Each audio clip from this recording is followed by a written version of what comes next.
किसी का दृष्टिकोण सत्य का एक पहलू हो सकता है, पूरा सत्य नहीं। जब तक शामिल सभी के दृष्टिकोण मद्देनजर नहीं रखे जाते, सच अधूरा ही रहता है।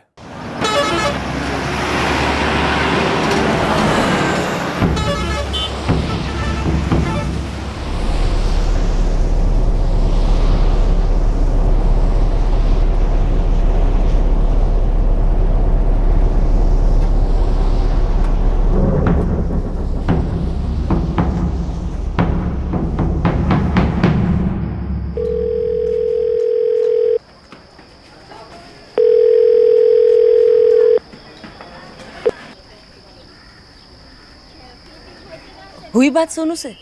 फोन उठाएगा तब बात होगा ना। पापा हर जगह देख लिया, सोनू भैया कहीं नहीं मिले। कहाँ चला गया होगा ये लड़का?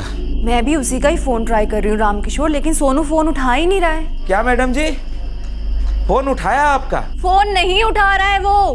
मैं उसका नंबर ट्राई कर रही हूँ, सिर्फ रिंग जा रही है, फोन नहीं उठा रहा। फोन नहीं उठा रहा है?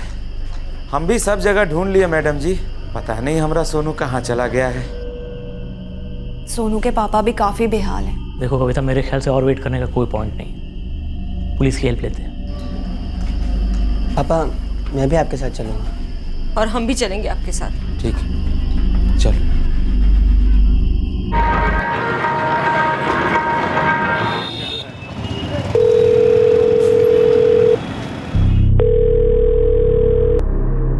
सोनू का मोबाइल स्विच ऑफ नहीं है सर, रिंग तो जा रही है। रिंग तो शाम से ही जा रही है। कविता, मेरी पत्नी शाम से ट्राई कर रही है। रामकिशोर जी, सोनू के पापा, वो भी ट्राई कर रहे हैं। हर बारी रिंग ही जा रही है। ऐसा पहले कभी नहीं हुआ है। इतनी देर तक बिना बताए हमारा सोनू कभी बाहर गया ही नहीं है। अब तो 9:30 बज गया साहब। आपके बेटे सोनू का पूरा नाम सुनील पांडे है? जी। 20 साल का है? जी सर 20 साल का हो, बड़ा हो या छोटा हो, बोलकर गया था कि आएगा, पर ना ही वो शाम को काम पर लौटा और ना ही घर आया। सुनील, मेरा मतलब सोनू जब सुबह काम पर आपके घर आया था तो उसने किसी तरह का कोई हिंट दिया था कि वो कहीं जाने वाला है किसी काम वाम से? नहीं, मुझे लगा मेरे हस्बैंड को लंच देने गया।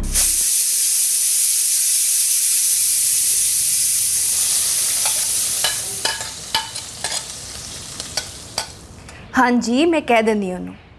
सोनू टिफिन दे जाएगा आपको, ठीक है? Okay bye. सोनू सुन, एक काम कर, अपने रंजीत सर का डब्बा पैक कर दे और उनको ऑफिस दे। जी मैडम। फिर उसने डब्बा पैक किया और जाने से पहले मुझसे 3000 रुपये मांगे। 3000? किस लिए? मैडम वो 3000 रुपये चाहिए थे मुझे, पापा के कुछ काम के लिए। अब अगले महीने की तनख्वाह से काट लेना मैडम। ठीक है।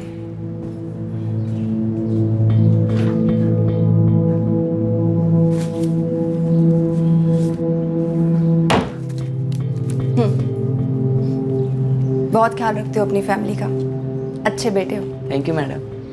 वो रंजीत सर का डब्बा देने के बाद एक छोटा सा काम है घर का, निपटा कर शाम को लौटूंगा तो ठीक रहेगा ना मैडम? हाँ हाँ, पहले अपने घर का काम कर ले, फिर आ जाना। Thank you madam. मैं फिर से मेरे काम में बिजी हो गई और फिर 1 घंटे बाद रंजीत ने कॉल किया मुझे। हाँ जी रंजीत। कविता, भूखा मारूगी क्या?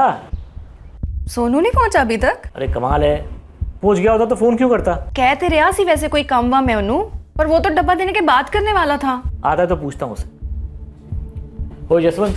हाँ जी सर। अपना मुंडा सोनू लेट हो गया आज। चूहे जो है ना, वो पेट में जबरदस्त भंगड़ा कर रहे हैं यार। आज कुछ बाहर से ही मंगा ले। वो काके के ढाबे की साग रोटी बहुत सही होती है, वो मंगा लूँ? सही है। 1 और घंटा बीत गया, लेकिन सोनू लंच लेकर रंजीत के पास पहुंचा ही नहीं था। मुझे थोड़ी टेंशन होने लगी कि ये लड़का आखिर रह कहाँ गया है। फिर अचानक से मैंने देखा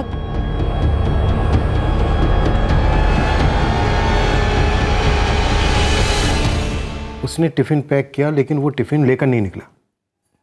नहीं सर, और वो फ़ोन भी नहीं उठा रहा था। तो मैंने वेट किया, सोचा कि शाम को 5:30 बजे के करीब वो आएगा तब पूछ लूँगी, लेकिन सर वो आया ही नहीं। तो तकरीबन 8 बजे के करीब मैंने उसके फादर रामकिशोर जी को फ़ोन किया। कुछ समझ में नहीं आ रहा है साहब, घर पर भी सोनू ने कुछ नहीं बताया है। आपको 3000 रुपये किस लिए चाहिए थे जो सोनू ने इनसे एडवांस में लिए? ऐसा तो कुछ नहीं था साहब। लक्ष्मी जी, आपको सोनू से घर पर दोपहर को क्या काम था? नहीं साहब, हमने तो उससे कोई भी काम नहीं कहा था। ये सोनू आप लोगों के घर पर काम के लिए 2 बार आता है, सुबह और शाम? नहीं सर, सारा दिन काम करता है। सुबह तकरीबन 9 बजे के आसपास आता होगा नहीं? जी सर, 9 बजे के करीब वो आ ही जाता है। ब्रेकफास्ट रेडी करना, फिर लंच की तैयारी और दोपहर में घर के जो भी छोटे मोटे काम होते हैं वो सब खत्म करता है। फिर डिनर बनाकर तकरीबन 8 बजे के करीब वो अपने घर को चला जाता है। बहुत होनहार लड़का है सर, सारा काम करता है। मेरी एक ट्रांसपोर्ट की कंपनी है, तो कभी कभी दोपहर को मैं वहाँ बुला लेता हूँ, वहाँ भी अच्छा काम करता है। सर, सोनू का मोबाइल अभी भी चालू है। मोबाइल कंपनी ट्रैकिंग शुरू कर रही है।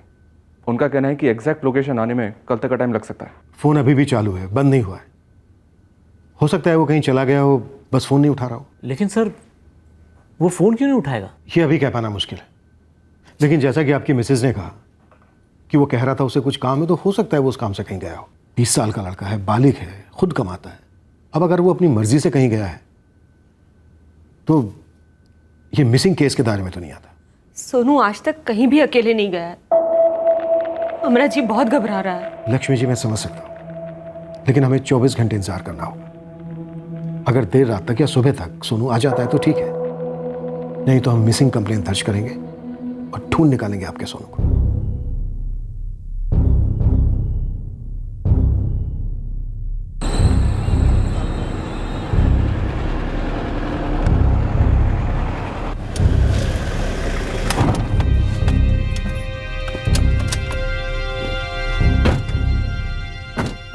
राम किशोर जी, वैसे मुझे इंस्पेक्टर की बात सही लग रही है। हो सकता है कि सोनू कहीं किसी काम से ही गया हो और ना चाहता हो कि आप लोग उसे रोकें। मुझे लगता है कि हमें सुबह तक वेट करना चाहिए। राम किशोर जी, आप बिल्कुल फिक्र मत कीजिए, कल सुबह तक सोनू का फ़ोन ज़रूर आ जाएगा, या फिर वो खुद ही आएगा।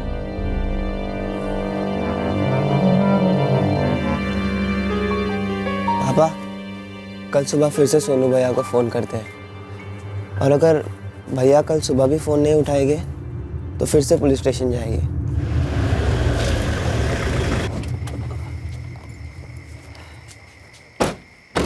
कविता, कल के लिए चला लो प्लीज़।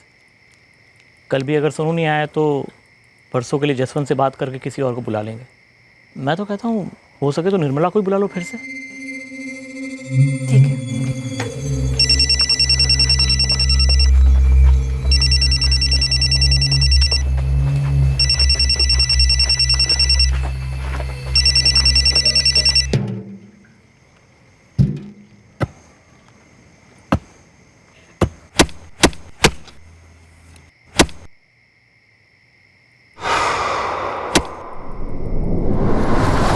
क्या सोनू की खोज कभी जमीन के नीचे तक पहुंच पाएगी, जहां सोनू हमेशा के लिए सो चुका था?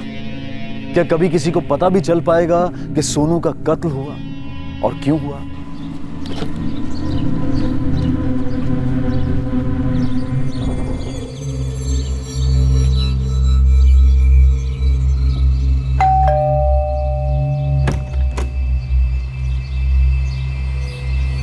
नमस्ते मैडम जी, कल रात फ़ोन किया था आपने? हाँ, एक आध दिन के लिए काम पर आ सकती है आज से? हाँ मैडम जी, पर एक आध दिन ही क्यों, हमेशा के लिए रख लो ना पहले जैसे। ठीक ही तो काम कर रही थी मैं। आज के लिए फ्री है क्या? हाँ मैडम जी, मैं भी झाड़ू पोछा करके जाती हूँ, 10 बजे आके बाकी का काम ख़त्म कर दूँगी। पर मैडम जी, मुझे हमेशा के लिए रख लो ना पहले जैसे, हम दोनों का ही फ़ायदा है। सर, वो लड़का सोनू, सुनील पांडे जो है, कल रात वाला मामला ना? कॉल किया उसने? नहीं सर, उसके फादर ने उसके नंबर पे कॉल किया था, लेकिन स्विच ऑफ आया। फिर मैंने भी उसका फ़ोन चेक किया सर, लेकिन अभी भी स्विच ऑफ है। इस सुनील पांडे और सोनू के फ़ोन लोकेशंस निकालो, पता करते हैं कहाँ गया और क्यों गया।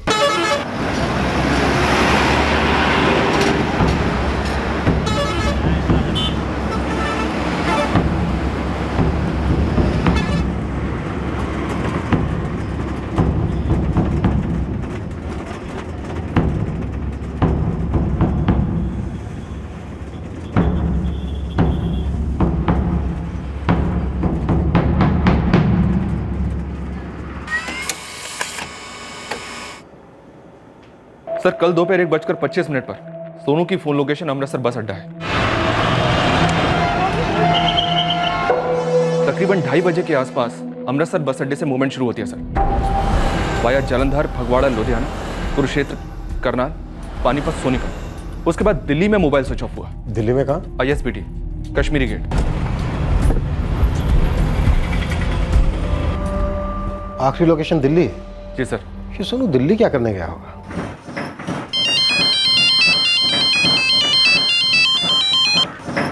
हेलो रामकिशोर जी, आपका दिल्ली में कौन है? क्या है वहां पर? दिल्ली? सोनू का फोन दिल्ली में बंद हुआ।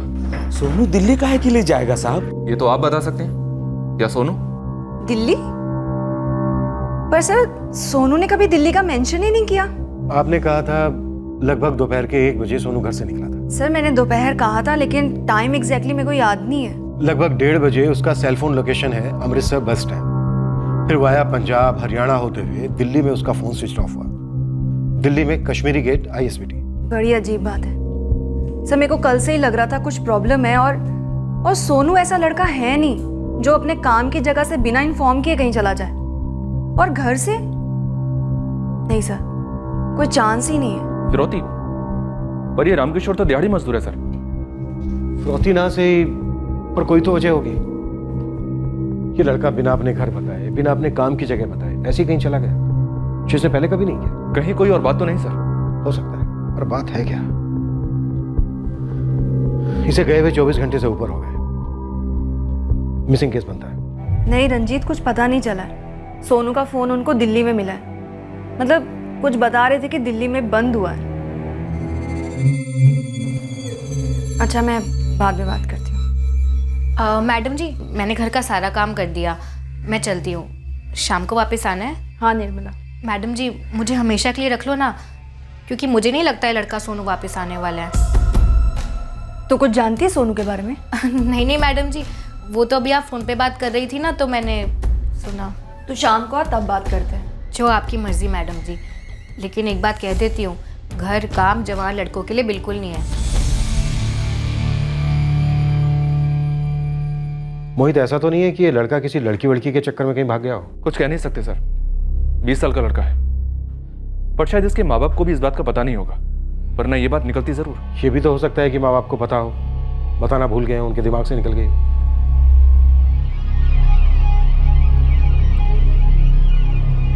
ना, हमारा सोनू ऐसा नहीं कर सकता। वो लोग कुछ भी बोल रहे हैं। बोल नहीं रहे थे, पूछ रहे थे लड़की वड़की के चक्कर के बारे में। हम तो सीधा ना बोल दिए। मोनू, तुझे कुछ पता है क्या? तेरे भैया की है क्या कोई? सोनू भैया की कोई गर्लफ्रेंड नहीं है। और अगर कोई लड़की पसंद वसंद होती भी तो सबसे पहले हम लोगों को नहीं बता देता। आज तक सोनू हम लोगों से कोई बात छुपाया है क्या? तो फिर खुद कहाँ छुप गया हमारा बिटुआ? हमारे सामने क्यों नहीं आता?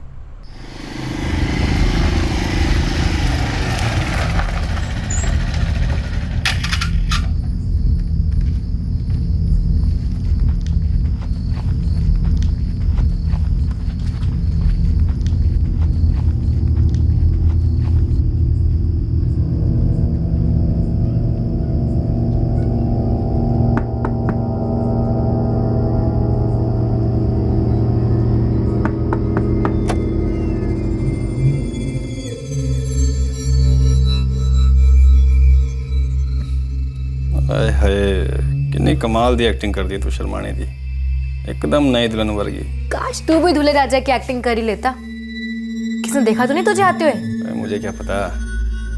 वैसे कदों तक रहेंगे तेरे माँ बाप, कर दूं बाहर। परसों तक नहीं लौटेंगे। पूरे 3 दिन तक अकेली हूँ मैं इस घर में। अच्छा, तो मेरी शर्मीली दुल्हन, चल तेरे अकेलेपन का इलाज कर दिया। हाँ जी, हाँ जी, हाँ जी, हाँ जी।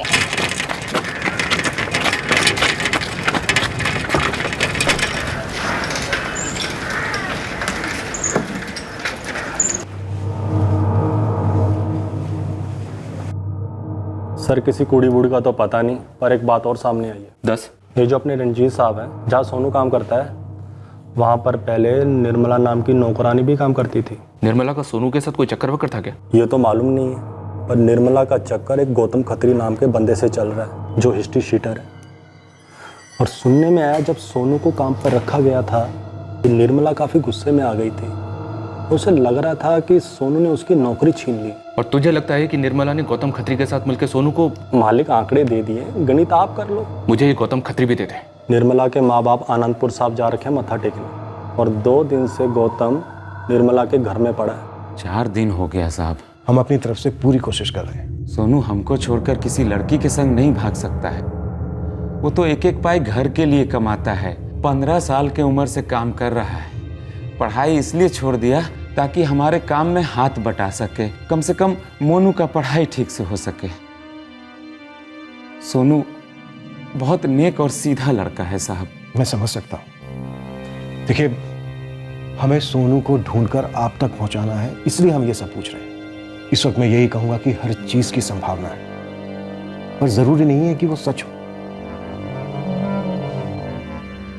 आप हिम्मत रखिए रामकिशोर जी। छो अरे ओ सर जी 6 महीने तो मैं कुछ किया ही नहीं। आप देख लो, मैं जेल भी पूरा काट के आया। जेल भी तुझे देखने को तरस रही है। बोल, क्या किया तूने सोनू के साथ? सोनू? और कौन सोनू साहब जी, कौन सोनू? मेरा किसी सोनू वोनू से कोई वास्ता नहीं, मैं नहीं कहीं जा रही। तू चलेगी, तुझे घसीट कर ले जाऊं। निर्मला, सीधी जाओ और सीधे सीधे इनके सवालों का जवाब दे। अरे पर मैडम जी, आपने मेरे को वापस बुलाया तो मैं आई। अब ये सोनू कहाँ गया, क्यों गया, मेरे को क्या लेना देना उससे? तुसी शुरू करो सर जी। मारो पीटो कुटो, बचपन तो लेके आज तक जदों भी मैं पकड़ा गया हूं ना, किसी फिल्म की स्टोरी की तरह पूरा का पूरा कांड मैंने पुलिस में दस्या है। किसी तो भी पूछ लो आप जाके बाहर। लेकिन सर जी, इस वेले मेरे कोल कोई स्टोरी नहीं है, क्योंकि ये सोनू है कौन मैनू नहीं पता सर जी। स्टोरी तो है गौतम, लव स्टोरी। निर्मला जो बहुत खवा थी सोनू से, क्योंकि जहां वो पहले काम करती थी उसकी जगह पर सोनू को रख लिया गया था। और रख लिया गया होगा सर जी, पर तुसी खुद ही सोचो, एक नौकर ते नौकरानी दे 2 टके ते झगड़े दे विच मैं मर्डर शर्डर क्यों करूंगा सर जी? मर्डर की बात तो मैंने अभी तक कही नहीं थी। गायब कहां सर जी? अब इंसान के बच्चे को कोई जेब विच रख के तो गायब करता नहीं है, इसीलिए मैंने कहा मर्डर। साहब, आप इस थाने में ईमानदारी से काम करते हैं सालों से, फिर बड़े साहब आपको हटाकर किसी एरे गहरे को आपकी कुर्सी पर बिठा देते हैं। आपको गुस्सा आएगा कि नहीं आएगा? तो तुझे सोनू के साथ इतनी ज्यादा नफरत थी? मैं रंजीत साहब और कविता मैडम के घर सालों से काम करती थी, फिर 2 साल पहले किसी ढाबे से उठा लाए उस सोनू को, और 2 साल के बाद तूने उसे उठा लिया। अब तू मुझे साफ साफ बता निर्मला, इस गौतम के साथ मिलकर सोनू के साथ तूने क्या किया? मुरब्बा बना दिया उसका साहब, और पराठों के साथ निकल गई। लाश कहाँ है उसकी? अरे साहब, रोज एक काम हाथ से जाता है तो 4 काम हाथ आते हैं। अब कविता मैडम ने खुद मुझे फोन करके वापस बुलाया तो मैं काम पर गई। भला मैं सोनू को क्यों मारूंगी साहब? किसी पागल कुत्ते ने थोड़ी काटा है मुझे। ये बोले तो ठीक, वरना इसका अच्छी तरह से मुरब्बा बनाओ और इसी को चखा दो। ले जाओ इसे। अरे साहब सोनू कोई दूध पीता बच्चा थोड़ी है साहब, मैं उसे क्यों मारूंगी साहब? भाग गया होगा किसी के साथ।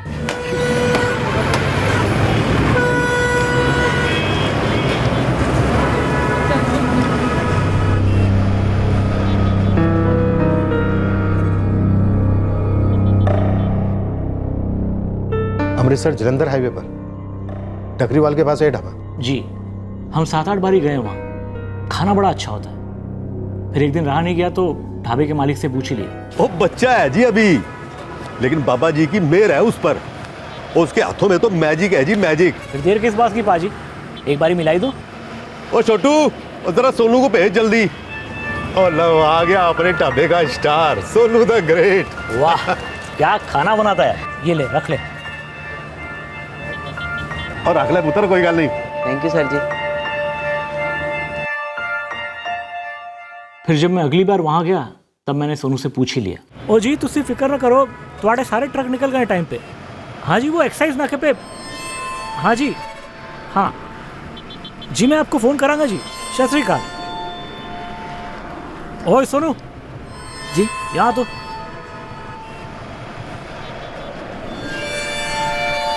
पिछली बारी तूने कहा था कि तू राणा नगर अमृतसर का रहने वाला है। हाँ सर जी। मतलब इतनी दूर से तू रोज आता है खाना बनाने? दरअसल मैंने शुरुआत यहीं से की, यहीं सीखा और यहीं पे लगा हूँ। कितना देता है करतार सर?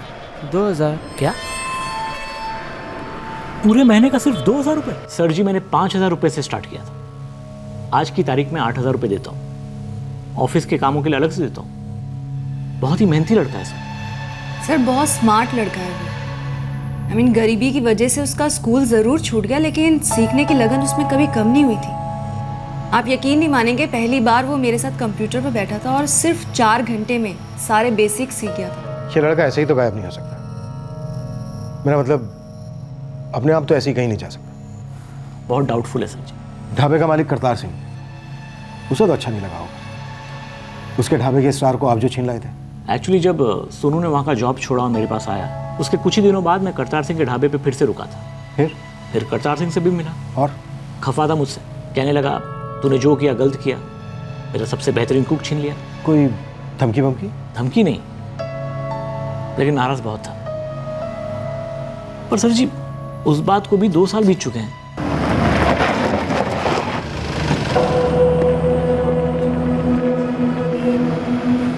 सर जी मैंने धमकी दी थी, पर उस आदमी को नहीं, सोनू को दी थी धमकी। और चल दफा हो यहाँ से, नहीं करता तेरा मैं हिसाब। की कर लेगा तू? पाजी ऐसा तो ना कहो पाजी, मैंने इतने सालों इतनी मेहनत से आपके यहाँ काम किया है, खाना बनाया है, वो भी इतने कम पैसों में। और चुप कर कमीनिया, खाना बनाया है और प्याज और लहसुन के बीच का फर्क नहीं मालूम था तेरे को। मैंने हाथ पकड़ पकड़ कर सिखाया है तेरे को। पोचा नहीं मारना आता था तेरे को, फिर भी तेरे को रख लिया मैंने अपने ढाबे पे तरस खा के। पाजी आपका यह एहसान मैं कभी नहीं भूलूंगा, पर रंजीत सर का घर बिल्कुल मेरे घर के पास में है, पैसे भी दुगने दे रहे, वो दुगने से भी ज्यादा। तो दफा होना यहाँ से। पाजी हिसाब कर दो ना पाजी। करूंगा पुत्र, एक न एक दिन मैं तेरा हिसाब जरूर बराबर करूंगा। सिर्फ खाना बनाना नहीं सर जी, जीने की तमीज सिखाई थी मैंने उसे। सिर्फ 15 साल का था जब वो यहाँ आया था। एक एक चीज मैंने उसे अपने हाथों से सिखाई थी, बिल्कुल एक गुरु की तरह। और वो दगा दे गया साला। और उस दगा के 2 साल बाद तुमने अपनी गुरु दक्षिणा वसूल कर ली, उसे गायब करके। जिसने भी आपको यह खबर दी है कि मैं सोनू पे गुस्सा था, गुस्से में मैंने उसे धमकी दी, तो सर जी खबर तो खबर होती है, और जरूरी नहीं है कि हर खबर सच्ची हो। हाँ तो सच क्या है आप बताइए। सच ये है साहब जी कि हाँ मैंने तब उसका हिसाब नहीं किया था, लेकिन 6 महीने बाद मैंने उसके वो 2000 रुपये उसके कार भेज दिए थे उसके बाप के पास। जाओ पूछ लो उनसे। 2 साल पहले छोड़ गया था, बच्चा था, अपनी बच्चा था, और बच्चों से बदला लूं, इतना छोटा मैं नहीं हूं साहब जी। ये सोनू वाकई में गुमशुदा है, या फिर ये एक मर्डर केस है जिसे हम एक मिसिंग केस समझ रहे हैं? लेकिन मर्डर की तरफ अभी तक कोई ठोस इशारा तो नहीं मिला है सर। नहीं मिला है, बस एक बार गौतम के मुंह से मर्डर निकला था। एक नौकर ते नौकरानी दे 2 टके ते झगड़े दे बीच मैं मर्डर शटर क्यों करूंगा सर जी? लेकिन सर मर्डर केस बनने के लिए किसी मोटिव का होना जरूरी है, कोई तगड़ा सस्पेक्ट हो। अब ये निर्मला, गौतम और वो ढाबे वाला करतार सिंह, इन तीनों के मोटिव्स काफी हल्के हैं सर, और इन तीनों के स्टेटमेंट में कोई झूठ भी तो नजर नहीं आ रहा है। बहुत अजीब है, इस केस में अभी तक हमें कुछ नजर नहीं आ रहा है।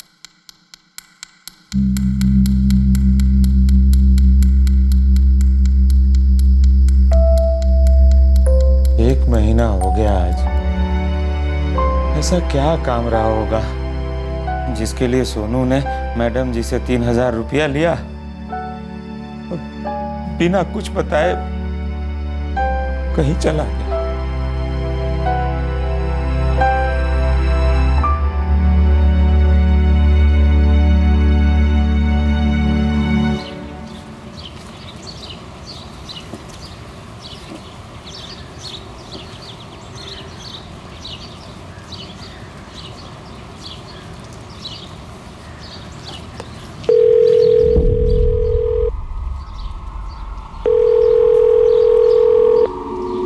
डेढ़ महीने के दर्दनाक सन्नाटे ने सोनू के भाई मोनू को हताश कर दिया था। उसने फ्रस्ट्रेशन में, गुस्से में, दुख में एक तुक्का लगाया। उसने अपने भाई का नंबर डायल किया बिना किसी उम्मीद के कि इससे कुछ होगा, लेकिन उस दिन कुछ हुआ। मंजीत गिल? कौन है मंजीत गिल? मुझे नहीं पता सर, भैया की याद आ रही थी तो मैंने ऐसे उनका नंबर डायल किया।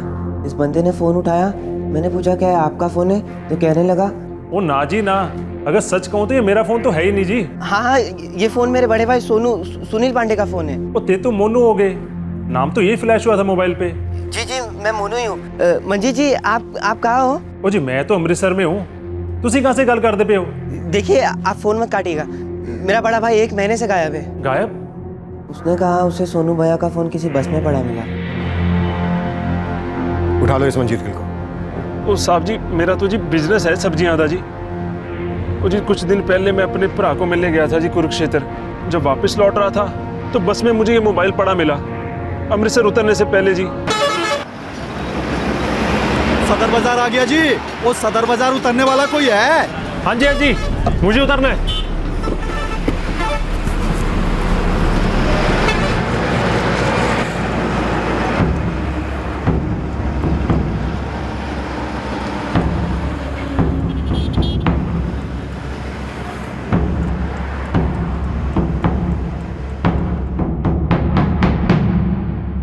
रब दी सो सर जी, मैं झूठ नहीं दस रहा।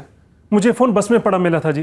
जी मैं तो इन बंदों को भी नहीं जानता, कभी मिला तक नहीं जी मैं इन बंदों से। कब की बात है? 4 सितंबर की बात है जी। मैं अपने भरा को मिलने गया था कुरुक्षेत्र। तकरीबन कुछ 2 हफ्ते हो गए होंगे जी। और इन 2 हफ्तों में तुम्हें एक बार भी इस बात का ख्याल नहीं आया कि चलो पता करते हैं फ़ोन किसका है? सर सच कहा तो मैं फ़ोन के बारे में भूल ही गया था सर। वो कल रात मैंने अपनी फ़ोन डायरी निकालने के लिए बैग में हाथ डाला तो तब मुझे ये फ़ोन मिला। मैंने देखा तो बैटरी डेड थी, मैंने उसे चार्ज किया तो सर आज सुबह इस मोनू का फ़ोन आया था जी। ये जो कुरुक्षेत्र वाली बस थी दिल्ली से आ रही थी? जी सर, दिल्ली से। दिल्ली से।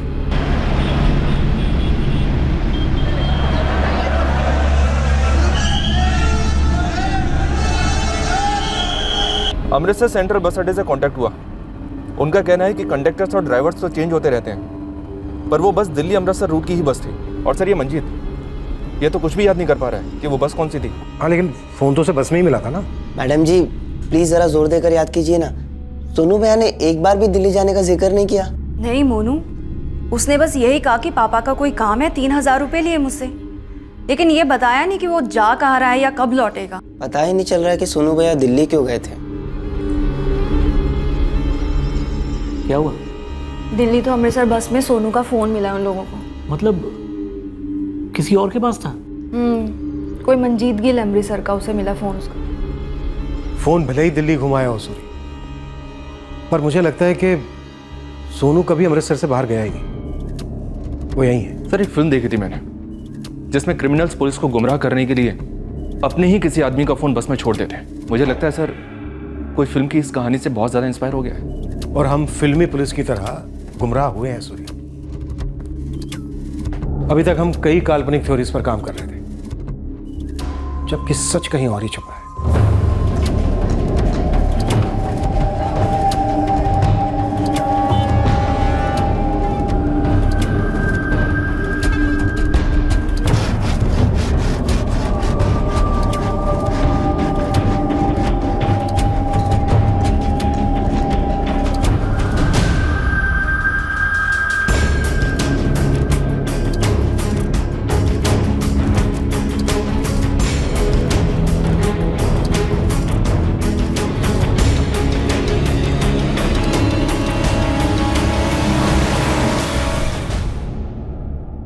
नो सर, सोनू की अपनी फैमिली के साथ कोई प्रॉब्लम नहीं है। वो तो अपने माँ बाप को, अपने छोटे भाई को बहुत प्यार करता है। सोनू ने बताया नहीं था कि वो 3000 रुपये क्यों ले रहा है?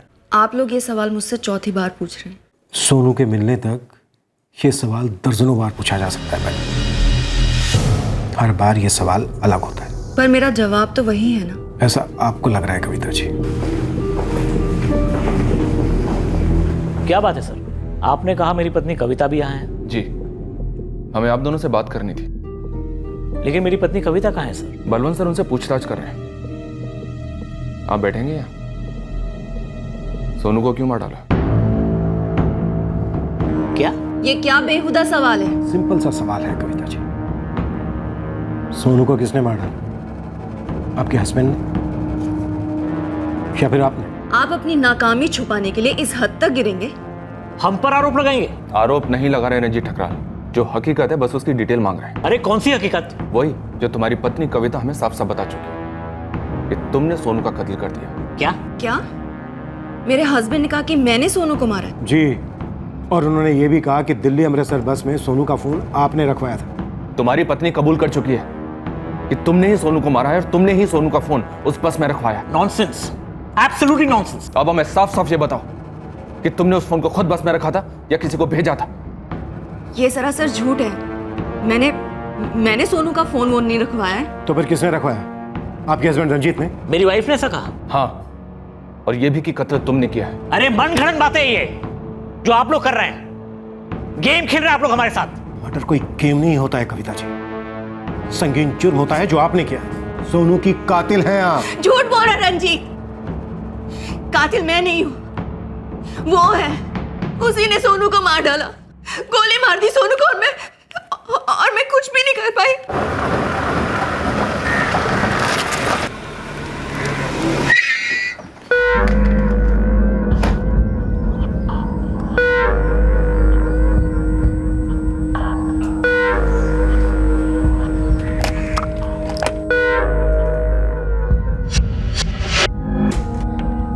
नॉट बैड, तुम तो बहुत जल्दी सीख रहे हो। मैंने पहले भी थोड़ा सीखा है ना मैडम जी, स्कूल में। तो अगर मैं तुम्हें कहूँ कि मेरे लिए ये ऑनलाइन ट्रांजैक्शन कर दो तो कर पाओगे?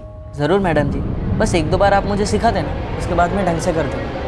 इतना भरोसा कर सकती है आप मुझ पर? मुझे तुम पर पूरा भरोसा। अरे रंजीत, तुम कब आए? प्रणाम सर जी। लंच के लिए आए हो? 3 गोलियां मार दी सोनू को। उस बेचारे ने ऐसा क्या कर दिया था कविता जी? ये क्या कर दिया तुमने? हाँ, क्या कर दिया? सोनू बेचारे ने किया क्या था? क्यों मार दिया? बोलो ना, बोलो। तुमसे कुछ पूछ रही हूं, बताओ क्या किया था? क्या किया था उसने? बताओ ना। नहीं सोनू, ऐसा मत करो ना। सुबह आ जाओ, शाम को भले ही छुट्टी कर लेना। मैं बोल रही हूँ ना तुम्हें, मेरी बात मानो। सुबह आ जाओ। सच्ची? वाह, वेरी गुड सोनू। तुम सुबह आओगे ना, तब आराम से बैठ कर बातें करेंगे। मैं सब कुछ अच्छे से एक्सप्लेन करूंगी तुमको। हाँ, अरे बाबा कोई बात नहीं, तू लेट आ जा थोड़ा। ठीक है, बाय।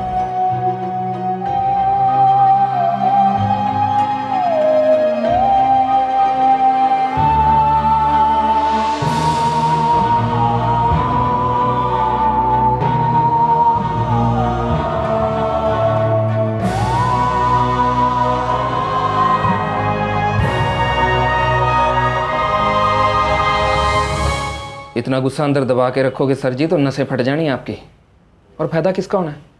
उसी का। देखो सर जी, भाभी जी घर पे अकेली होती हैं और ये लड़का मौका देख के चौका मार रहा होगा, और हो सकता है भाभी जी अपना अकेलापन दूर करते करते आ गई हो उसके शिकंजे में। लड़का बहुत तेज है सर जी, मेरी ठोकने से कुछ नहीं होना सर जी। ठोक दो साले नू। क्या कह रहा है जसवंत? सही कह रहा हूं सर जी, निकालो बंदूक और ठोक दो साले नू। ना रहना बांस और ना बजनी है बांसुरी। तुम पागल हो गए हो रंजीत? हाँ, पागल हो गया हूं मैं कविता। पिछले 6 महीने से तुम दोनों के बारे में ये सोच सोच के कि तुम दोनों के बीच में क्या होता होगा, इस घर में, इस कमरे में, इस बिस्तर पे। इतनी गंदी बात तुम सोच भी कैसे सकते हो? अरे ये मुझे अपनी बड़ी बहन मानता था, मैं इसे छोटे भाई की जैसे ट्रीट करती थी। और अगर तुम्हारे मन में वहम आ भी गया तो कम से कम एक बार मुझसे बात तो की होती रंजीत। मैं तुम्हारा वहम दूर कर देती। तुमने कुछ सोचा नहीं, कुछ बोला नहीं, और गोली चला दी। क्या तुम दोनों के बीच में कभी कुछ नहीं था? कभी तुम और... नहीं रंजीत नहीं, सोनू अपने माँ बाप का, अपने छोटे भाई का इकलौता सहारा था, एक होनहार लड़का था। मैं तो सिर्फ एक मदद का हाथ दे रही थी उसे ताकि वो आगे बढ़ सके, और कुछ भी नहीं था।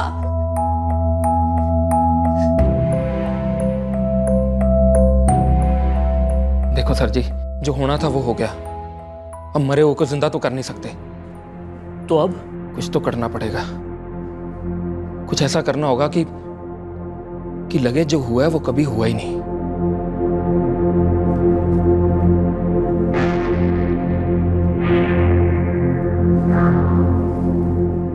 बहुत बड़ी गलती हो गई कविता। खून गलती है कविता। देखो कविता, हस्बैंड होना तुम्हारा, हमें पूरी लाइफ एक साथ गुजारनी है। प्लीज मेरी मदद कर दो। ऐसा सोचो कुछ हुआ ही नहीं है, कुछ नहीं हुआ है कविता। प्लीज मेरी मदद कर दो, प्लीज। मैं उसकी बातों में आ गई थी, चुप रहकर उसकी मदद की मैंने। बस में फोन रंजीत ने ही रखा था।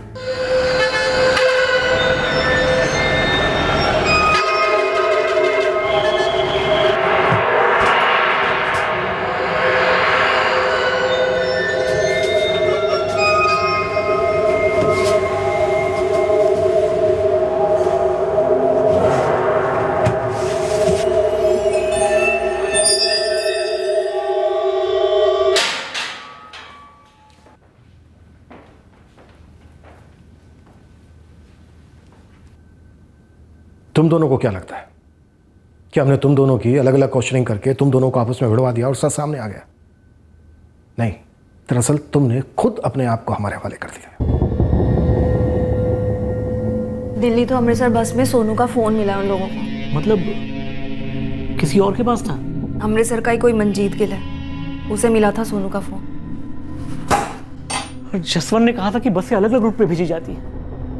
अब पूरे फंसे, फोन पुलिस के हाथ लग चुका है, अब क्या करेंगे? मुझे नहीं पता रंजीत, तुमने जो किया वो गलत था, और आज तक जो हमने किया और जो करते आ रहे हैं वो भी गलत ही है। देखो कविता, जो हो गया सो हो गया, ठीक है ना? अब बस हमें शक से बचना है और पुलिस को हमसे दूर रखना है। कब तक शक से बचते रंजीत? अपने किए से कब तक भागते?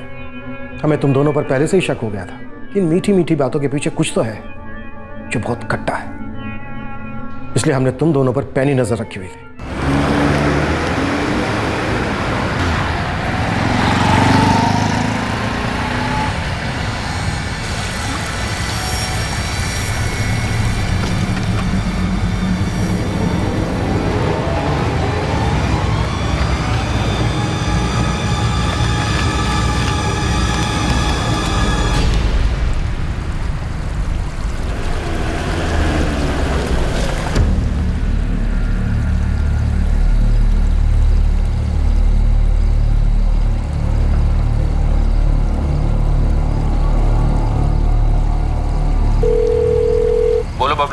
सर जी, रंजीत ठकरार और उसके ऑफिस के बंदे ने नदी में अभी कुछ फेंक दिया पुल के ऊपर से।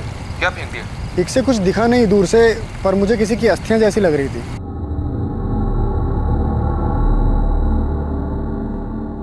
जसवंत, बाई चांस अगर पुलिस को हम पे शक हो गया तो घर की तलाशी हो सकती है, और सामने वाले प्लॉट की भी। तुम आज रात घर आ जाओ, अस्थियां खोद निकालते और फेंक देते कहीं। कविता इस बात की गवाह थी कि रंजीत और जसवंत ने सोनू की लाश को एसिड से जलाकर उनके घर के सामने वाले प्लॉट में दफना दिया था। पुलिस की डाइविंग टीम द्वारा लंबे सर्च ऑपरेशन के बाद भी पुलिस को सोनू की अस्थियां मिली ही नहीं, जो रंजीत और जसवंत ने उस नदी में फेंकी थी। पर जिस गड्ढे में सोनू के शव को दफनाया गया था, फोरेंसिक टीम को वहां से बाल, नाखून और थोड़े ब्लड सैंपल्स मिले। वो टिफिन तैयार करना, रंजीत का फोन आना, 3000 रुपए मांगना, घर के काम वाली बात, सब कुछ मन गढ़ंत था ना कविता जी? उसने 3000 रुपए मांगे थे, सुबह सुबह आते ही मांग लिए थे सर। क्यों चाहिए थे उसे 3000 रुपए? वो पापा का बर्थडे आ रहा है ना मैडम, तो उनके लिए कुछ लेना है। अच्छा, क्या गिफ्ट ले रहा है वैसे पापा के लिए? मोबाइल फोन मैडम, उनका वाला फोन तो इतना घिस गया है, 6 महीने से तो रबर बैंड बांध रखा है उन्होंने, और उस फोन से ठीक से बात भी नहीं हो पाती है। ये ले, बहुत अच्छा बच्चा है तू। Thank you madam. तो ये थी सारी सच्चाई। देखिए, हमें गड्ढे से जो उसके अंश मिले हैं, उसकी और आपकी डीएनए मैचिंग होगी। इसके लिए आप लोगों को हॉस्पिटल में जाना होगा। क्रियाक्रम करने जैसा ऐसा कुछ भी नहीं मिला।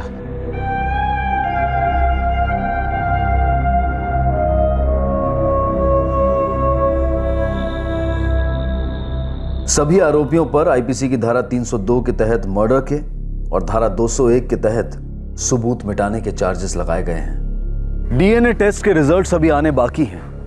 पुलिस ने सोनू की हत्या में इस्तेमाल किया गया पिस्तौल रंजीत के पास से बरामद कर लिया है। ढाबे से कम वेतन वाली नौकरी से निकालकर सोनू को बेहतर तनख्वाह और ट्रेनिंग देने वाले इस जोड़े की सच्चाई काल्पनिक परतों में छुपाई गई थी।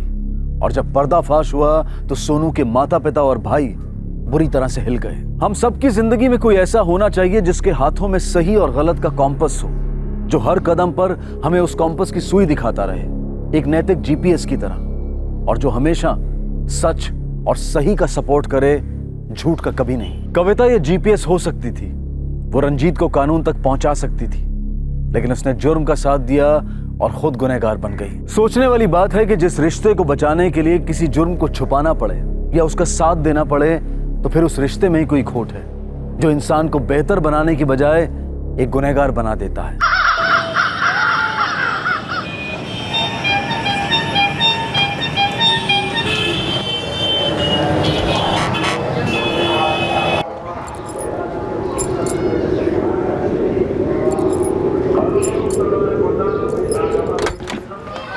शाजिया, इरशाद को आवाज़ दे बेटा, खेलता रहेगा तो होमवर्क कब करेगा?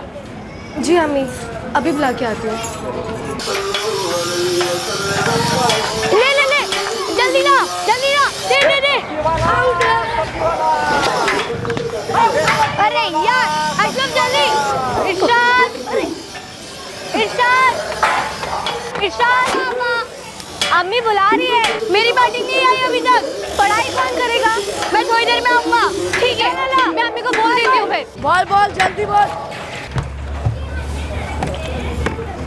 अम्मी, हाँ इरशाद अभी खेल रहा है, थोड़ी देर में आएगा।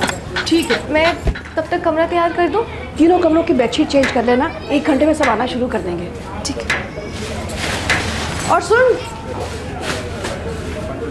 तो खुद भी थोड़ा तैयार हो जाना। जी अम्मी। शाजिया। जी अम्मी। बेटा वाहिदा को फोन करके पूछ, मुस्कान और अलविरा क्यों नहीं आई 3 दिन से? तबीयत तो ठीक है उनकी? ठीक है अम्मी, अभी फोन करती हूँ। सब्जी वाला बॉल जल्दी बॉल, मोइन बॉल।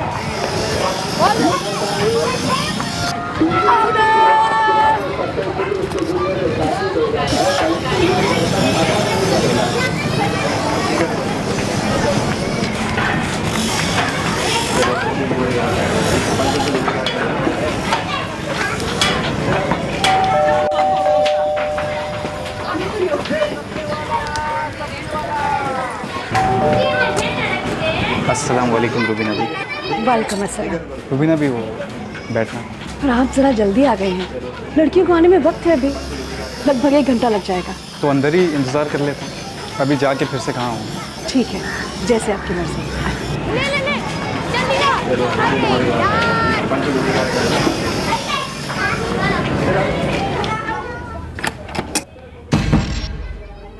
कौन है ये?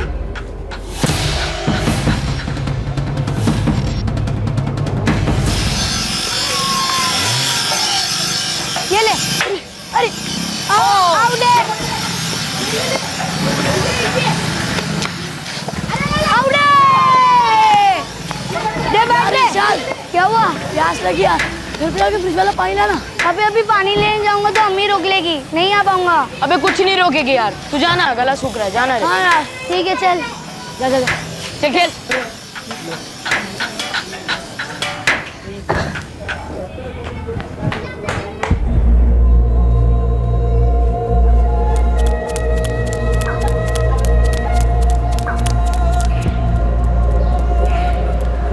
इधर का डब्बा भी ले ले।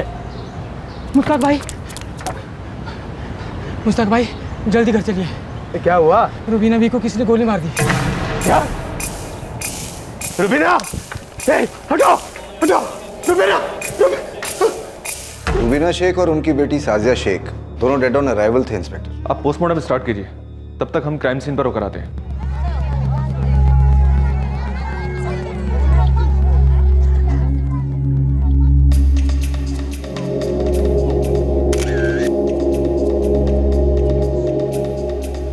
मुश्ताक शेख, कुछ बता सकते हो क्या हुआ, कैसे हुआ?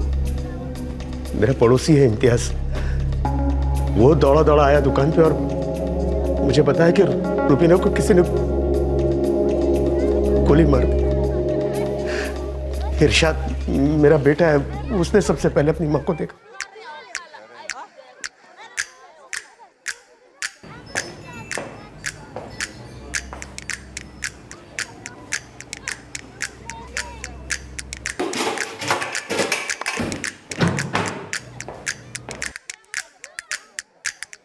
मैडम जी, पड़ोसियों से बात हुई है, पता चला है कि इस घर से धंधा चलता है।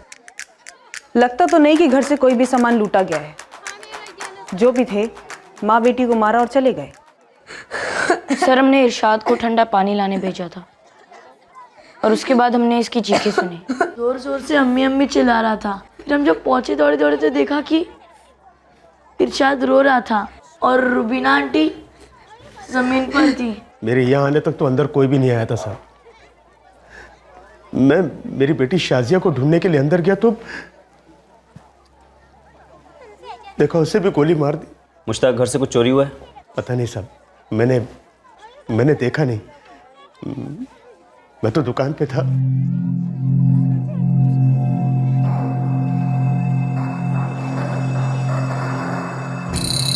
डॉक्टर, घर से भी कोई सामान चोरी नहीं हुआ, सिर्फ माँ बेटी का कत्ल हुआ है। एक एक गोली दोनों पे फायर हुई है, हद से ज़्यादा ब्लीडिंग हो चुकी है।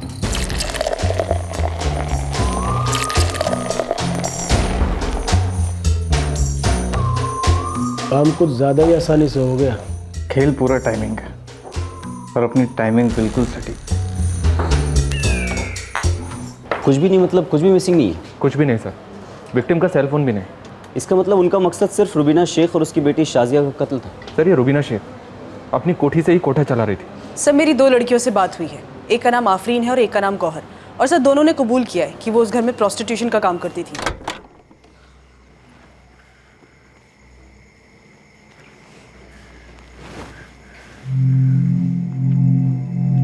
गौर, उस पुलिस वाले ने हमारा नाम और नंबर क्यों लिया? इतना मत डर आफरीन, हमने थोड़ी ना कुछ किया है। हमने कुछ नहीं किया, पर डर तो लग रहा है ना। रुबीना भी और शाजिया को इस तरह से मार डाला। अगर अभी हम लोग वक्त पे पहुंचे होते तो हमें भी ऐसे ही मार डालते। हाँ, हमें जसबीर दीदी के पास ही चले जाना चाहिए था। सर, दोनों कल सुबह 10 बजे यहाँ हाजिर होंगी। सर, मुश्ताक से बात करने की कोशिश कर रहा हूँ मैं, लेकिन मर्डर की वजह से थोड़ा हिला हुआ है। फैमिली में कोई और है इस बच्चे इरशाद के अलावा? रुबीना शेख की एक बड़ी बेटी है, मेरठ में शादी हुई है, मिनाज नाम है।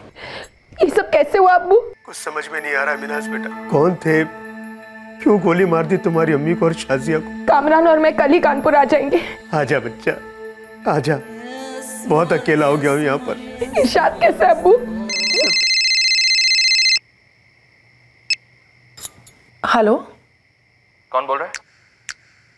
जी, फोन आपने किया है। मैं मुनीरगंज थाने से सब इंस्पेक्टर अनिल वर्मा बोल रहा हूँ। जी, मैं वाहिदा मलिक बोल रही हूँ। क्या बात है? आज शाम को 5:30 बजे आपको शाजिया के फोन से कोई कॉल आया था क्या? जी आया था। बेटा, वाहिदा को फोन करके पूछ, मुस्कान और अलविरा क्यों नहीं आई 3 दिन से? अभी फोन करती हूँ। वाहिदा जी, क्या आप जानती हैं शाजिया और उसकी माँ रुबीना का मर्डर हुआ है? या अल्लाह, ये क्या बोल रहे हैं आप? वैसे शाजिया ने आपको किस सिलसिले में कॉल किया था? हालचाल पूछने के लिए। पुराने ताल्लुकात हैं हमारे। आप रहती कहाँ हैं? जी, मोइनुद्दीन नगर में। क्या हुआ अम्मी? अम्मी, बोलो ना। अलवीरा, मुस्कान, बैठो। रुबीना और शाजिया अब नहीं रहे। क्या? कत्ल हो गया है उनका।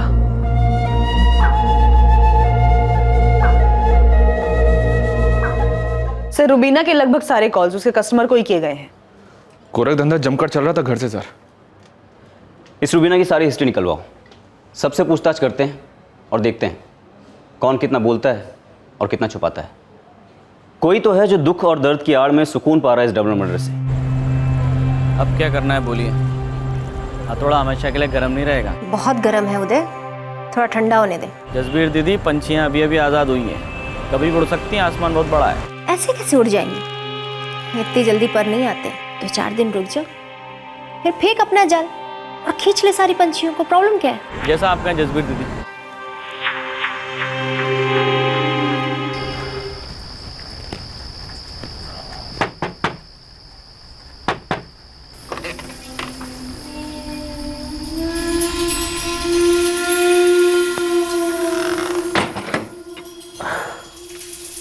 खाना लगा दूं?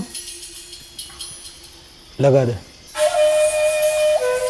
इस डबल मर्डर से कोई कुछ हासिल करने की फिराक में था।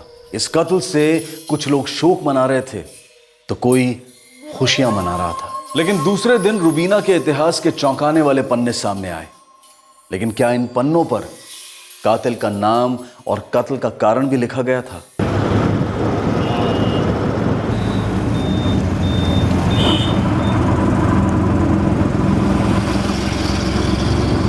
एक बात समझ में नहीं है सर,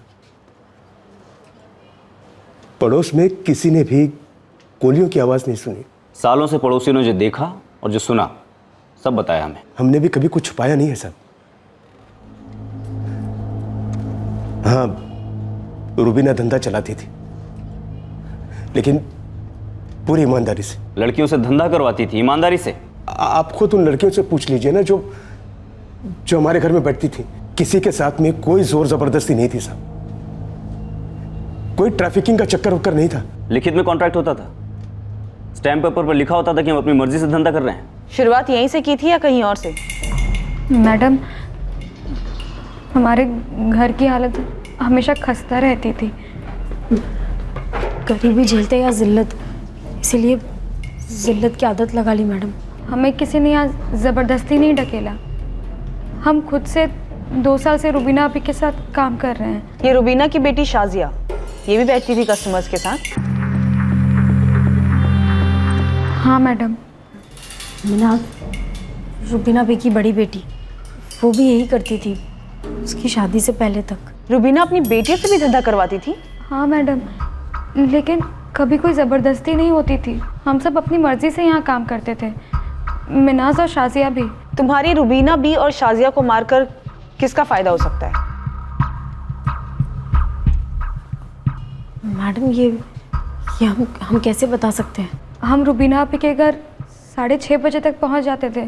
7 बजे से कस्टमर आना शुरू हो जाते थे और सुबह 4 बजे तक हम वहीं काम करते थे। कल हम लोग लेट गए थे, तभी ये सब कुछ। कोई कस्टमर था, कोई दलाल जिसका कभी तुम्हारी रुबीना के साथ अनबन हुई हो या शाजिया के साथ? मालिक, एक तो ये रुबीना शेख कोई छोटी मछली नहीं थी इस कारोबार की, अच्छी खासी छपाई चल रही थी। उसके घर से वो 2 लड़कियां, गौहर और आफरीन, और उसकी खुद की बेटी शाजिया, ये तीनों मिलकर इतना अच्छा छापती थी। नहीं साहब, 8 साल से धंधा चला रही थी रुबीना शेख। पहले ये घर नहीं था, बाकायदा असली वाला कोठा था। 25-30 टॉप की लड़कियां धंधा करती थी यहाँ से, बड़े बड़े सेठ लोग आते थे। तो बुरे दिन कैसे आ गए? ये जो रुबीना महल है, इस पर 3 बार रेड पड़ चुकी है। आप ही के थाने के पहले वाले ऑफिसर के पास केस था, कोर्ट से ऑर्डर आया, सील लग गया 2 साल के लिए। तो ये सेकंड इनिंग कैसे शुरू हुई? कोर्ट में एफिडेविट बनाकर दिया कि गलत धंधा नहीं करेगी घर से, घर वापस मिल गया। तो सबसे पहले अपनी बड़ी वाली बेटी मीनाज को पार्सल कर दिया शादी करके। फिर सेकंड इनिंग शुरू हुई चुपके से। सिर्फ 3 प्लेयर्स के साथ? और भी हो सकती हैं, थोड़ी फील्डिंग करनी पड़ेगी मुझे मालिक, बताता हूँ आपको। कोई क्यों मर्डर करेगा इनका? मालिक, ये जो उसका पति है मुश्ताक हार्डवेयर वाला, उसको तो घसीट ही लो आप। क्यों साहब? मामला पैसे का हो सकता है। लाखों रुपए कमाती थी ये रुबीना, लेकिन घर बार सब कुछ उसके नाम पर था। इस मुश्ताक के नाम पर तो कुछ भी नहीं था। मुझे तो शक एक ही शख्स पर है। किस पर? जसबीर कौर। कौन है जसबीर कौर? ये मुश्ताक शेख किसी जसबीर कौर पर ब्लेम डाल रहे हैं। चाल है उसके सर, ये कांड उसी का किया करा लगता है। सर, इस जसबीर की पूछताछ बनती है। वर्मा, नेहा, अपने सारे खबरियों को दौड़ा। कट्टा इस्तेमाल हुआ है, जरूर किसी न किसी हिस्ट्री शीटर की इन्वॉल्वमेंट रही होगी। वो हाथ आएगा तो मास्टरमाइंड अपने आप हाथ लग जाएगा।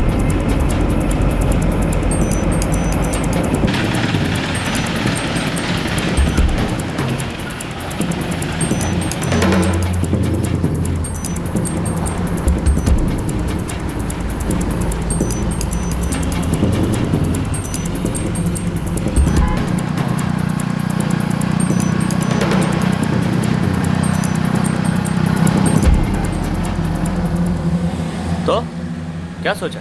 रेट वही रहेगा हमारा, रुबीना बी वाला, और शेयरिंग भी वही रहेगी। तुम लोग कस्टमर से ज्यादा चार्ज करोगे तो हमारा हिस्सा बढ़ाना पड़ेगा। जो भी टिप विप का रहेगा वो हमारा होगा, तू उसे हाथ भी नहीं लगाएगा। कल तक जो भीगी बिल्लियां बनी हुई थी आज म्याऊं म्याऊं शुरू कर दिया। कुत्तों के बीच बिल्लियां ही टिक पाती हैं, वो भी तेज नाखून वाली। मुझे तुम्हारी सारी शर्तें मंजूर है, पर मेरी भी एक शर्त है। तू फ्री में नहीं सोएगा हमारे साथ, हफ्ते में 1 बार भी नहीं। अरे वो सब नहीं है यार, मेरी शर्त बस इतनी सी है कि तुम मेरी लड़कियां बन के रहोगी। किसी मैडम की नहीं। पहले जगह बता और कहाँ काम करना होगा वो बता, उसके बाद बात करेंगे।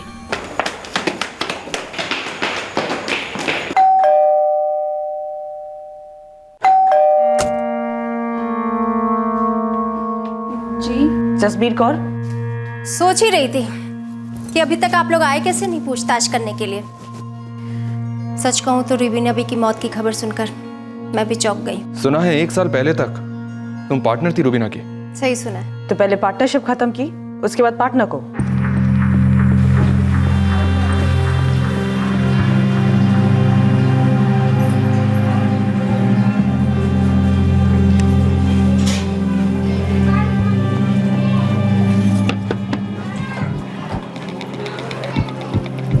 वाहिदा,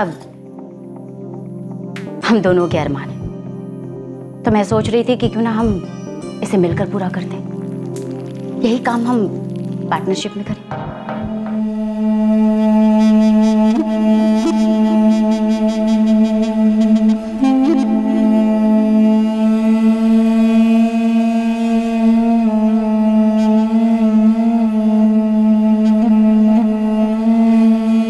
4 साल पहले मैंने रुबीना बी के साथ पार्टनरशिप शुरू की थी मैडम। 10% कमीशन था मेरा। अच्छा चल रहा था, सब कुछ बहुत अच्छा चल रहा था। देख जसबीर, तू खुद धंधा करती है और मैं नहीं करती। मैं बिजनेस करती हूँ, मुझे काम आता है, मेरे पास लड़कियां हैं। लेकिन तू इस धंधे में क्या करेगी? रुबीना बी, अब ऐसा भी नहीं है कि मुझे धंधा करना नहीं आता। दर्जनों लड़कियां लाके खड़ा कर सकती हूँ जो यहाँ से धंधा करे। तो फिर ठीक है, तू लड़कियां लेके आ, कमीशन की बात अपन करते हैं। ठीक है, कल ही खड़ा कर देती हूँ। लेकिन एक बात साफ साफ कह देती हूँ, मेरे यहाँ पे जबरदस्ती वाली बेची गई भगाई गई लड़कियां कदम भी नहीं रख सकती। छी रुबीना बी, सवाल ही नहीं उठता। कोई मार पिटाई नहीं, कोई जबरदस्ती नहीं, अपनी मर्जी से हंसते खेलते धंधा करेंगे सब। 3 साल सब कुछ ठीक चला, धंधा भी बहुत बढ़ गया था। उसकी लड़कियां, मेरी लड़कियां काफी नोट बटोर रही थी। फिर तुम्हारी पार्टनरशिप टूटी क्यों? क्योंकि रुबीना भी मुझे पार्टनर समझती ही नहीं थी। 3 साल में उन्होंने 5% भी नहीं बढ़ाया और मुझे 25% चाहिए थे। तो तुम अलग हुई? जी, अपनी लड़कियों को लेकर जिन्हें मैं लेकर आई थी। और अब तुझे बाकी की लड़कियां भी चाहिए थी जो तू नहीं लाई थी। इस धंधे में ना सब कुछ ऐसा ही चलता है, यहाँ से तोड़ो वहाँ से जोड़ो, हरदम यही सब चलता है। इस बिजनेस में लड़कियों की डिमांड सप्लाई से कहीं ज्यादा है। बातें तो तुम ऐसे कर रही हो जैसे बहुत जायज और नेक काम कर रही हो। क्या करे साहब, जो है सो है। हम अपना जिस्म बेचकर रोटी कपड़ा मकान और थोड़ा सा मक्खन बटोर लेते हैं, किसी दूसरे का कुछ नहीं बिगाड़ते। 2 लोगों की जाने गई है जसबीर, जिससे मेरा कोई लेना देना नहीं। फिर किसका लेना देना है? उससे पूछे जिसने मेरा नाम लिया है, मुश्ताक ने। मुश्ताक ने क्यों लिया तुम्हारा नाम? क्योंकि सबसे ज्यादा शक मुझ पर जाता है। पार्टनरशिप किसने तोड़ी? मैंने। लड़कियों को किसने तोड़ा? मैंने। ग्राहकों को किसने तोड़ा? मैंने। तो विलन कौन हुआ? मैं। तो मुश्ताक अपनी ही बेटी और अपनी ही बीवी को क्यों मारेगा? कैसी बीवी और कैसी बेटी? जो अपनी बीवी की कमाई खाता है वो अपनी अम्मा को भी बेच के खा जाएगा। तो उसमें उसका क्या फायदा? रुबीना के मरने के बाद सब कुछ उसका है। सब मैंने कत्ल करवाया? मैं ऐसा क्यों करूंगा साहब? साहब मेरी पत्नी। तेरी अपनी पत्नी जिसने अपनी कमाई की एक फूटी कौड़ी तेरे नाम नहीं की। ये झूठ है साहब। रुबीना का सारा पैसा उसी के नाम पर था क्योंकि मैं ऐसा चाहता था। सवाल ही पैदा नहीं होता मैडम कि मेरे अब्बू ऐसा कुछ करेंगे। सवाल का जवाब नहीं मिला मुझे मिनाज। किसने मारा होगा तुम्हारी छोटी बहन और तुम्हारी अम्मी को? मैं कैसे बता सकती हूँ मैडम, मैं तो यहाँ थी ही नहीं। चलो मान लिया तुझे उसके पैसे नहीं चाहिए थे, तो फिर ऐसा क्या था मुश्ताक जिसकी वजह से तुझे इतना गुस्सा है? उसने तेरी बेटियों को धंधे पे लगा दिए थे इसलिए? अरे नहीं साहब, पहले तो आपके कान किसी ने गलत बात से भर दिए। वो तीनों बच्चे, मिनाज, शाजिया और इरशाद, वो तीनों मेरे बच्चे नहीं हैं, रुबीना के पहले पति के। पहला पति कौन था वो? 10 साल पहले हमारे अब्बू का इंतकाल हो गया था मैडम। कैसे? एक्सीडेंट। देख मिनाज, तेरी अम्मी नहीं रही, तेरी छोटी बहन नहीं रही, तो अब तू हमारे साथ कोऑपरेट कर और ये बता कि तुझे जबरदस्ती डाला गया इस धंधे में? बिल्कुल नहीं मैडम, मैं और शाजिया तो बचपन से अम्मी और बाकी औरतों को देख देख कर बड़ी हुई हैं। हमारे लिए ये आम बात थी। अम्मी या अब्बू किसी ने भी हमसे एक बार भी नहीं बोला कि ये धंधा करो। तो तुमने छोड़ क्यों दिया? शादी कर ली ना मैडम। उसके बाद ये सब नहीं करना था। तो मुश्ताक ने तुम्हारी अम्मी को जबरदस्ती ढकेला था इस धंधे में? नहीं, वो तो अम्मी से बहुत प्यार करते थे, हमारा भी ख्याल रखते थे। हाँ, उन्होंने ये दुनिया जरूर दिखाई थी, लेकिन अम्मी का खुद का फैसला था इस धंधे में उतरने का। क्यों? क्योंकि यहाँ पैसा कमाना आसान है। कॉन्ट्रैक्टर लोगों के लिए लड़कियों का इंतजाम करता था मैं किसी जमाने में। ये सच है, जिनके यहां माल मेरी दुकान से जाता था ज्यादा कॉन्ट्रैक्ट पाने के लिए। फिर इश्क हो गया, रूबीना से शादी कर ली ताकि जिंदगी भर उसकी कमाई खा सके। अरे नहीं साहब, मैंने उससे कहा था कि ये धंधा करते हैं, इसमें पैसा है। वो मान गई। कस्टमर मैं लेकर आता था, वो धंधा चलाती थी। जिसमें से एक भी पैसा उसने तेरे नाम नहीं किया। अरे साहब, मैं खुद चाहता था कि पैसा उसके नाम पर रहे। क्यों? क्योंकि वो खुश रहे, उसे ऐसा नहीं लगे कि उसकी कमाई को छीन रहा। बहुत प्यार करता था उससे साहब मैं। तो फिर उसे मारा कि मुश्ताक? भला मैं क्यों मारूंगा उसे? शाजिया, इरशाद, मिनास, इन तीनों को अपने बच्चों की तरह प्यार करता हूं मैं।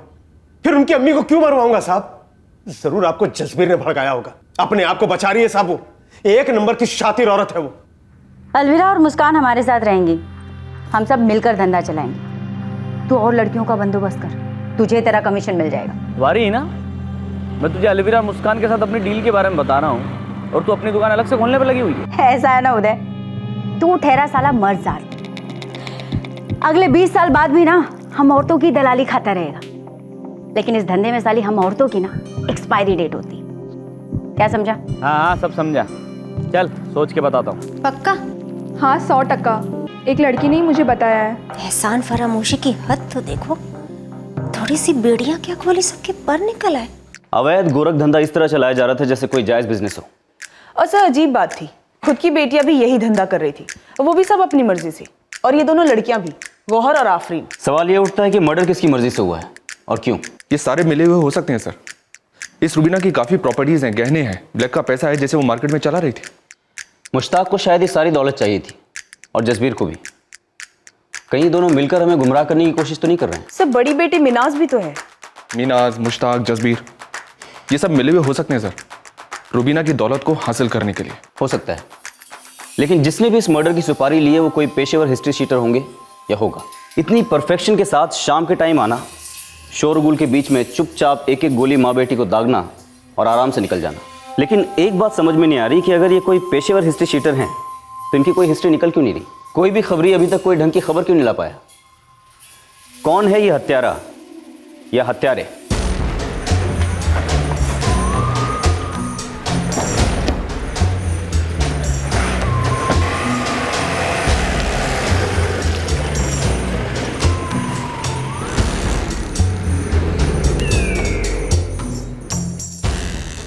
इतना क्या सोच रही वाहिदा?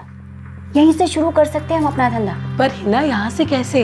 कैसे नहीं, रूबीना बी ने भी तो ऐसी छोटी सी जगह से ही शुरुआत की थी ना। महल फहल तो बाद में आए। और देख इसे, ये मुस्कान, अलविरा, सोने की मुर्गियां हैं हमारी। और भी कई चिड़िया आ जाएगी। ठीक है, तो यहीं से शुरू करते हैं।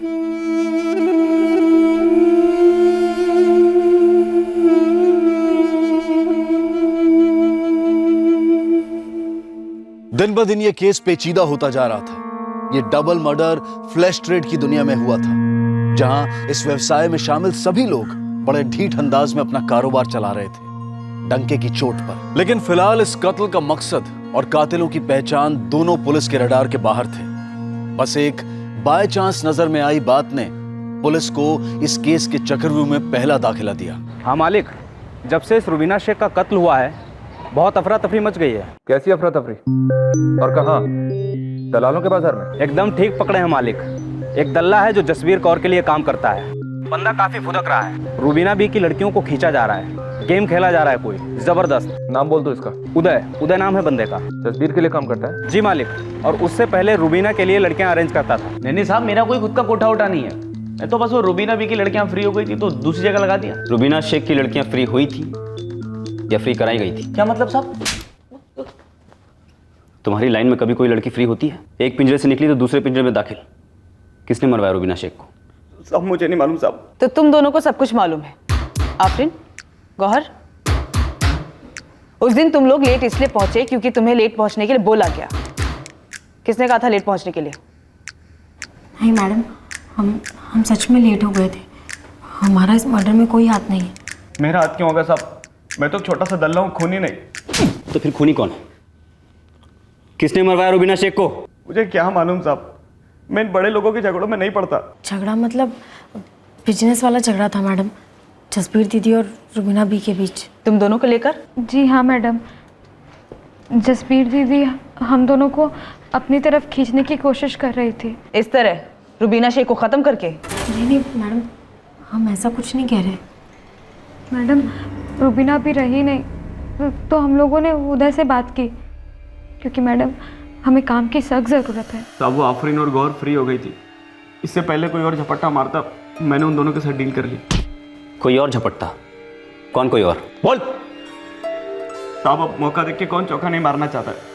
और वो दोनों लड़कियों की अम्मा भी तो सब अपना खुद का कुछ शुरू करने का प्लान कर रही है। कौन दोनों लड़कियां? साहब वो है ना अलवीरा और मुस्कान, उसकी अम्मा वाहिदा और उसकी सहेली हिना, वो दोनों मिलके अपना खुद का कोटा शुरू करने का प्लान कर रहे हैं। कौन वाहिदा?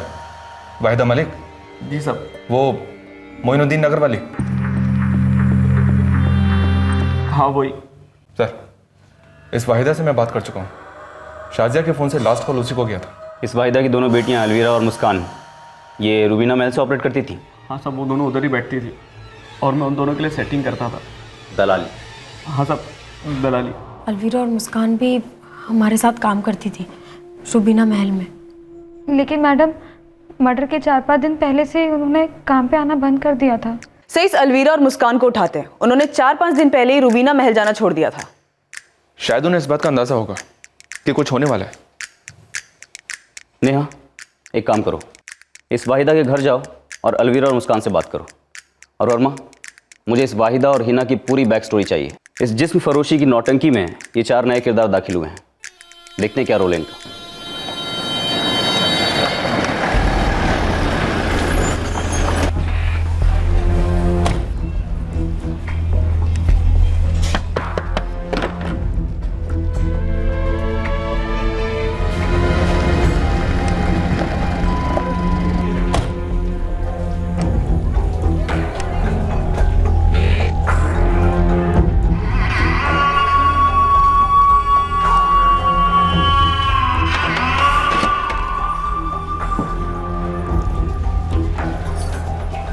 मैडम ये वहाँ जाती थी, पर ऐसे ही मैं जानती थी ना रुबीना और शाजिया को। वाहिदा मलिक, ये बात मुझे अलवीरा और मुस्कान से सुननी है। अरे ये क्या बताएंगी? इन्हें क्या पता वहाँ खून होने वाला है? ये तो बच्चियां हैं। दोनों से धंधा करवाती हो, अपना कोठा शुरू करने वाली थी। वाहिदा ये कुछ बोल नहीं रही है पर कह काफी कुछ रही है। क्या मतलब?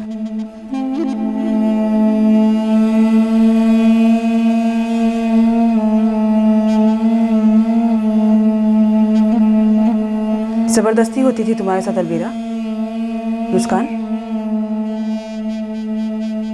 नहीं नहीं मैडम, आप बिल्कुल गलत समझ रही हैं। हिना कौन है?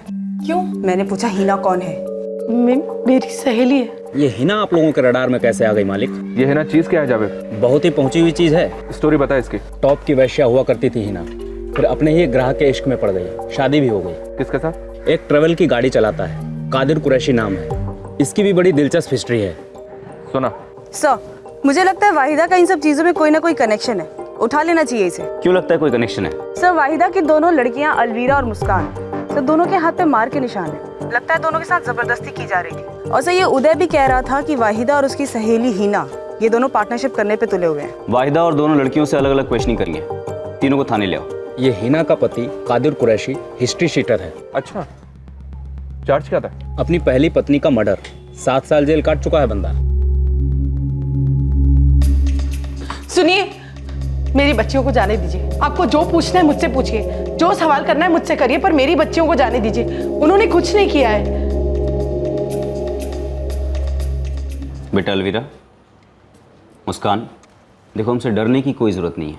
जो भी जानती हो सच सच बोलो। मालूम था तुम्हें रुबीना और शाजिया का कत्ल होने वाला है? नहीं सर, हमें नहीं पता। क्या तुम दोनों को पता था कि तुम्हारी अम्मी वाहिदा और उसकी सहेली हिना ये अपना खुद का कोठा शुरू करने वाली थी, और क्या यही कारण था कि उन्होंने रुबीना को मरवा दिया? सर, ये जो औरत है वाहिदा, जो बाहर बैठी है, हाँ ये दोनों बेटियां उसकी, अलवीरा और मुस्कान। सर इस वाहिदा की सहेली हिना, उसका पति कादिर पुराना हिस्ट्री शीटर है। वो अपनी पहली पत्नी के कत्ल में 7 साल जेल में काट चुका है। देखो अलवीरा, मुस्कान, अब भी वक्त है, सच सच बोलो अगर कुछ जानती हो तो। सर सच में हमें कुछ नहीं पता है। बेटा तुम्हारे हाथ पे मार के निशान कैसे हैं? किसी ने मारा? तुम लोगों से जबरदस्ती धंधा कराया जा रहा था या फिर चुप रहने के लिए मारा गया? तुम दोनों बालिग हो, लेकिन अभी भी बच्चियां हो। जो कुछ भी तुम्हारे साथ हुआ ये कभी होना नहीं चाहिए था, और यकीन मानो आज के बाद कभी नहीं हो। लेकिन प्लीज हमें ये बताओ कि तुम्हारे हाथों पर ये निशान कैसे आए?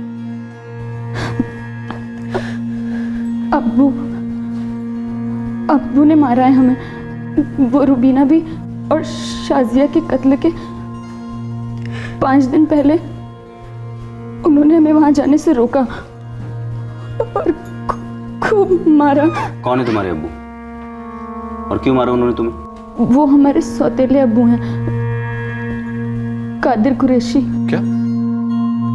कादिर कुरैशी? जी। वो तो हिना का पति है।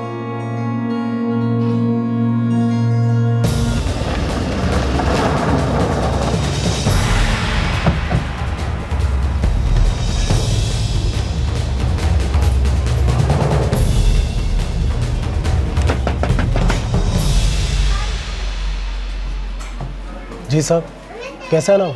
अब तू अपना नया धंधा जमा नहीं पाएगा कादिर, क्योंकि तेरे धंधे पर कानून हावी होने वाला है।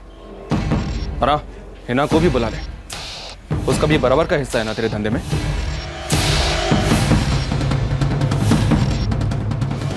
जो समझा जा रहा था दरअसल वैसा था नहीं।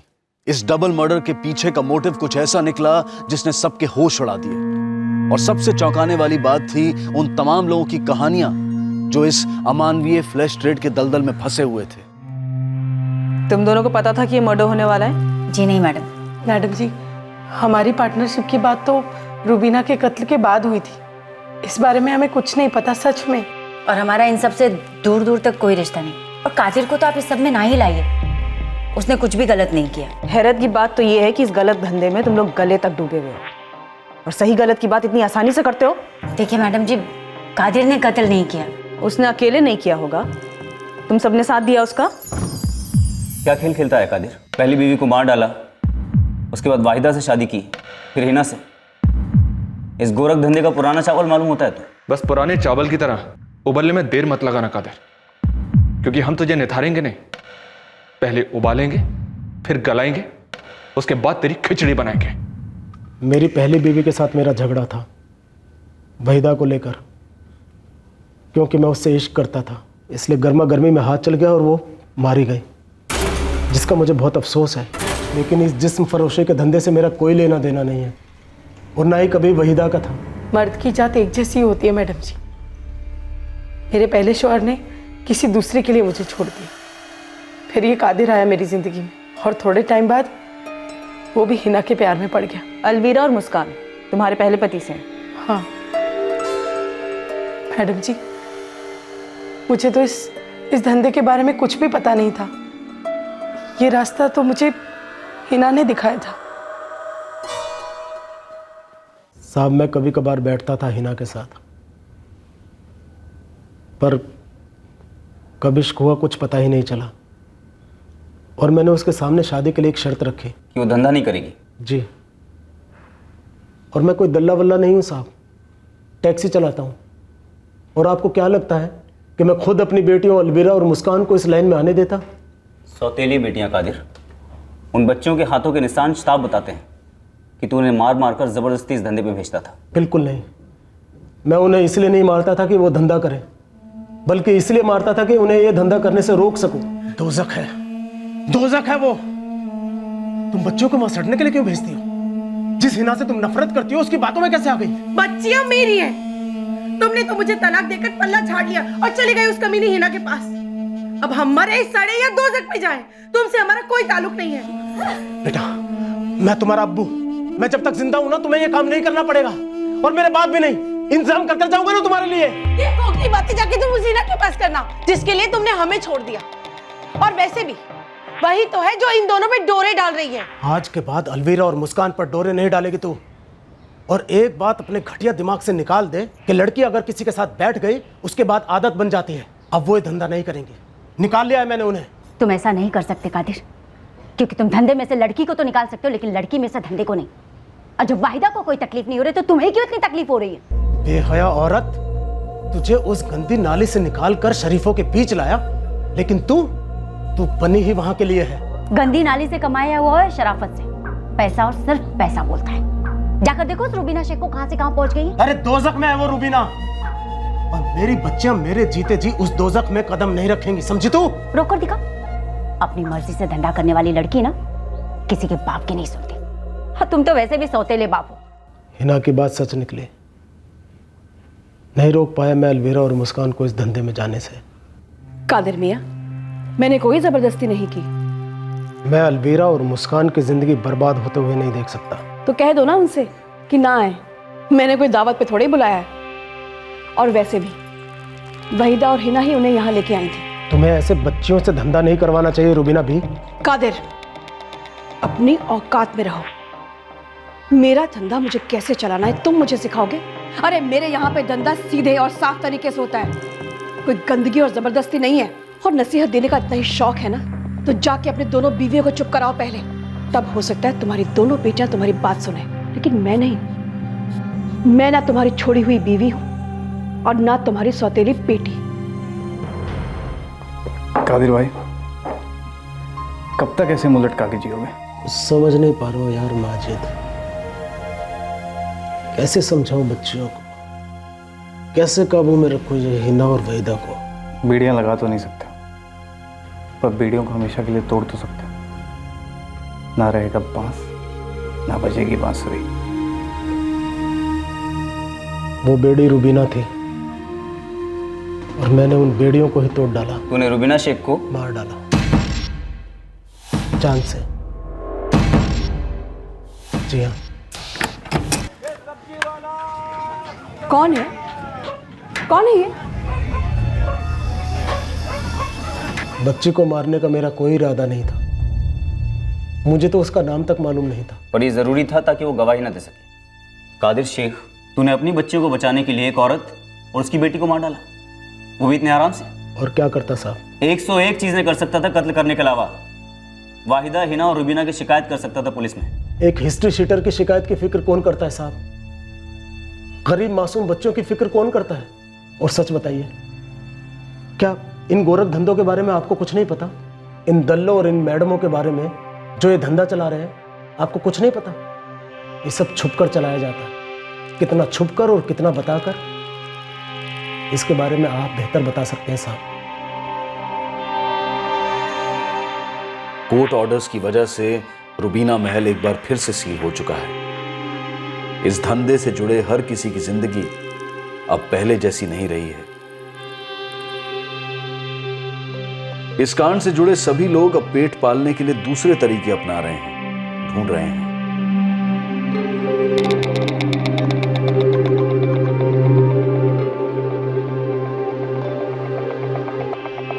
अबे थोड़े दिन चुपचाप पड़ा रहना शांति से। इस वक्त पुलिस की नाक कुछ ज़्यादा ही सूंघ रही है। थोड़े दिन बाद बात करूंगी। रख फोन अभी।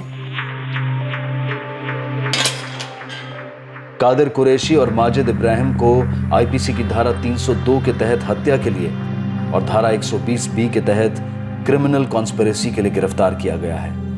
अवैध दिशा में की गई मेहनत फल भी अवैध ही देती है। और सिर्फ इतना ही नहीं, यह अवैध फल इंसान को ऐसी बेड़ियों में जकड़ लेता है जो उसे नाखुशी की आंधी में लपेट लेती है। इन बेड़ियों को या तो कानून तोड़ता है और मुजरिम पर जेल की बेड़ियां लगा देता है, या फिर उस इंसान को अंदरूनी एहसास होता है कि इन बेड़ियों को उसे खुद ही तोड़ना पड़ेगा। कादिर ने बचाव में यह तो कह दिया कि सारा सिस्टम वेश्यावृत्ति को नजरअंदाज करता है, लेकिन सच्चाई यह है कि इस समस्या का हल सिर्फ और सिर्फ कानून का दरवाजा खटखटाना ही है।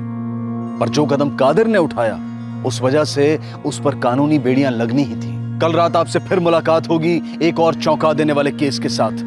तब तक सुरक्षित रहें, सतर्क रहकर एक अच्छे नागरिक का फर्ज अदा करें। और देखते रहें क्राइम पेट्रोल सतर्क। सबक एक को सीख हम सबको। जय हिंद। क्राइम पेट्रोल के और भी दिलचस्प कहानी देखने के लिए हमारे चैनल को सब्सक्राइब करें और बेल आइकॉन दबाना न भूलें।